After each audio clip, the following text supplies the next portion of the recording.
Welcome to the Swain Sinus Show, a physician and patient discussion on how to better manage and treat mild to serious sinus issues and conditions. From diagnosis, treatment, home remedies, and surgery, Stacy and Dr. Swain will talk about improving your quality of life, breathing easier, and feeling better. Let's take control over our sinuses and allergies so they don't control us. Dr. Swain, we've talked a lot about sinus conditions and sinus surgery, but we haven't really talked about allergies, which is another big area that I know you must deal with. What is allergies? Basically, an allergy is kind of an abnormal response to a foreign substance like pollen or cat dander. As an ENT doctor, we deal with a lot of people with nasal and sinus complaints, nasal congestion, and allergy plays a big part of that. The thing about sinusitis is that it's an inflammation, and allergy can play a big role in your nose staying congested. That's in addition to, getting sick all the time. The nose it's got its own immunology, which is kind of fascinating, really. So if you have an underlying condition that creates chronic inflammation there, your nose is kind of set up to have problems, especially when you do get a cold and get sick. So an allergy in terms of your nose is one of those things that can kind of set you up and predispose you to having long-term problems. And there are lots of allergens out there, right? Hundreds. And there are inhalant allergies, and there are food allergies. So with what we deal with, if you eat something, you can get a nose that's congested and stuffy. A lot of times, especially with red wine, people will get stuffy if they drink red wine. Or if you're allergic to oak tree pollen, it's oak trees, the oak trees are in bloom or pollinating, a lot of times people will have a stuffy nose from that. So how do I identify what I'm allergic to? We allergy test people. There are several ways to allergy test people. One way is to draw some blood, and we can test the blood to see if you have an allergy. The other way is to actually put a test on your skin testing. And so we give you a little bit of what you might be allergic to, and we watch and look at your skin, and we see if you react or not, which is what people typically associate with being allergy tested. They'll talk about having stuff put on their arm or their back. And actually, I had that done probably 15 years ago, and at this point, I couldn't even tell you what I was allergic to because I guess there wasn't a lot. But my question would be, does that change? Like, if I were to get tested today, would it possibly be different than what it was 15 years ago? As you get older, I think there's less of a chance of things changing as opposed to when you're younger. I think everyone in Mobile has some allergy issue. I know I certainly do, and I'm on allergy shots. One of the things that I'm highly allergic to is oak tree pollen. And so, if you tested me 5 years ago and tested me now, if you haven't done anything to try to change how your body responds, the response is still going to be the same as long as your immune system is functioning as it has before.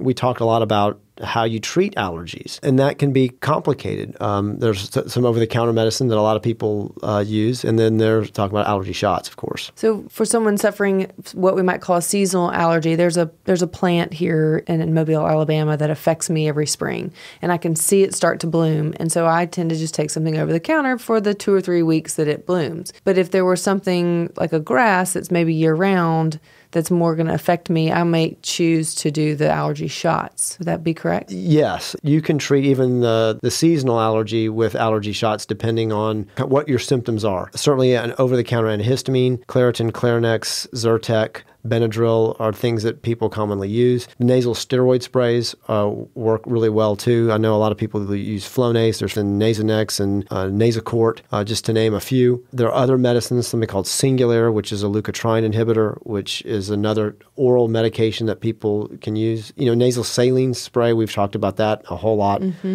which can help as well. But that's just a Band-Aid. That's just treating the symptoms. You're having symptoms, you take something, it makes the symptoms go away for a little bit.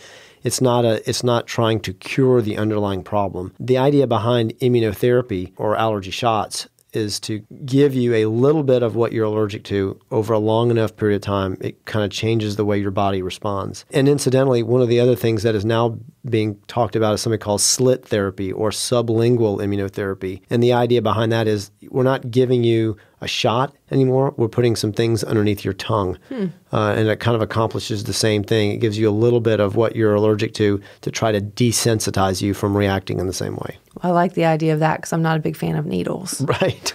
I'm not going to lie. But there's a point at which you have to make a decision that you don't want to just Band-Aid it. You want to have a solution. And that's when we need to come be tested. Correct. It just depends on how long you've been having trouble and if you're not responding to the medication. And when you're not responding to oral medication or you get tired of taking the oral medication, there's something something else we can offer. So the process of testing and getting to the solution and to that immunotherapy, is that the right term? Yes. What does that look like? Well, we first of all take a history, and we've documented that you've tried, oral medication or topical medications in your nose, and then we would, ask if you were interested in being allergy tested.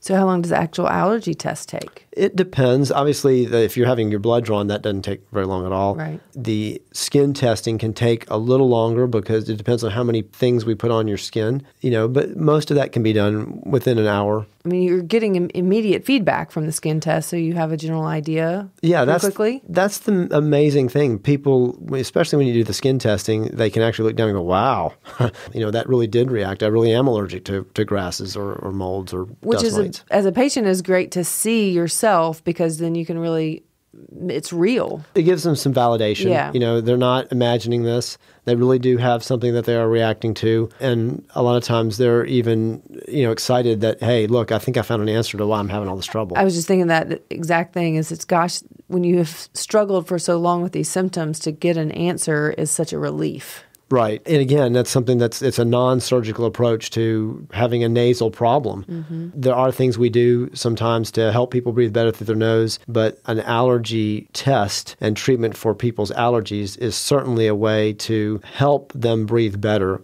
That is not going to require an invasive procedure. So when someone's ready to take that test and take that next step, what do they need to do to talk to you? The big thing would be let's schedule an appointment and take a look. It's really easy to get an appointment to see me if you would call and speak to my nurses. The direct line is 251-470-8823. Again, that number is 251-470-8823. My nurses are Mandy Webster and Chastity Wooten and Emily Dement. If you call that number directly, my nurses can help you get set up to have an appointment to see me. And of course, we're trying to make appointments online. There's drronswain.com. That's DRRON Swain, SWAN.com for appointments as well. Great. Thanks, Dr. Swain. Thank you. Thanks for listening to the Swain Sinus Show. Please subscribe to our show on iTunes, Overcast, and anywhere you download your favorite podcasts. Want to know more about Dr. Swain or to schedule a consultation or appointment? Visit SwainSinusShow.com or call his amazing nursing staff at 251-470-8823. We would love to hear what you think about the show. Email us at drswain@drronswain.com. Again, thanks for listening. Breathe easy and have a great day. This show is brought to you in part by the fine physicians and friendly staff at Premier Medical Group in Mobile, Alabama.